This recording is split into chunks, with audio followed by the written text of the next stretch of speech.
vpravo. Na konci cieľovky, kde sme sa napojili, je veľmi dlhá pravá ťahla zákruta. Tie čísla znamenajú vzdialenosti, informatívne vzdialenosti metrov, hosťu zákruty, čiže jazdec má možnosť sa informovať a prispôsobiť brzdenie aj podľa týchto informácií. Za dlhou pravou ťahlou máme trojkombináciu ľavá, pravá, hlava, sú to skoro identické zákruty, vidíte, že rýchle auta vychádzajú až na obruch. Teraz prichádza predbiehanie. Čiary po prejazde vozidlo. Za trojkombináciou je jeden horizont, za horizontom dlhá rovina, druhá najdlhšia na ringu. Možno sa dať aj pomalšie inak. Takisto ako na konci cieľovky.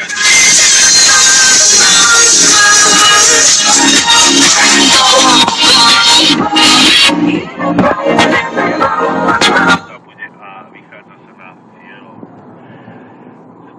To, čo som spomínal, že využíva sa na testovanie, tak testujú sa tu brzdy, hlavne na koncoch cieľovky a na konci tej priamej časti. Rýchlosť GT1 a GT3 až nad 300 km a brzdí sa v týchto častiach dráhy medzi 150 až 200 km na rýchlosť 80-120, čiže sú veľmi vysoké brzdné síly, ktoré sa potom testujú, akým spôsobom vplyvajú na vozidlo, ako sa to chová po zabrzdení, počas brzdenia a pri prejazde zákrutou. Toto intenzívne brzdenie, ak si môžete odskúšať, jak v bežnej premávke, nie v rýchlej premávke. Tak ja si v bežnej premávke. A potom si takéto auto kúp. 50. No, tesné! Prudká brzda. Do zákruty pod plynom, aby auto bolo ovládateľné. Keby ste stlačili... Sa na to budú ovládateľné? Už pri týchto rýchlostiach by vás to... Auto by sa stalo neovládateľné. Buď vás to vyhodí, ale pôjde rovno.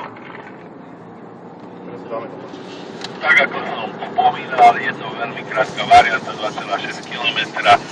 Zľava ste videli Maršalský post so šachovnicou. Sme v poslednej zákrute, máte možnosť odskúšať si to prúčie brzdenie. Ak ste tam ešte neboli, tak možno sa tam znovu dostanete, aby ste odskúšali tento spôsob pribrzdenia vozidla a intenzívny prejazd zákrutami.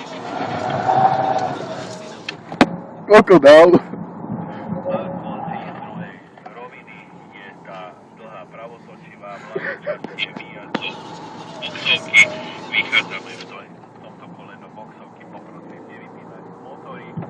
Ďakujem vám a poď sa stretneme ešte na tej trojke variante. Trochu sme sa zadymili. Čo to bolo? Dobre. Čo ten kokot bliká furt, to je safety car. Ešte jeden rýchly drift.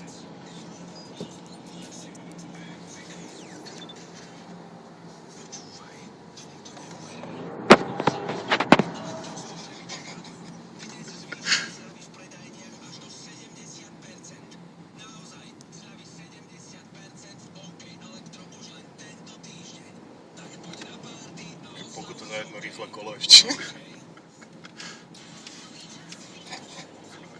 Idem na nich, poď ešte jedno.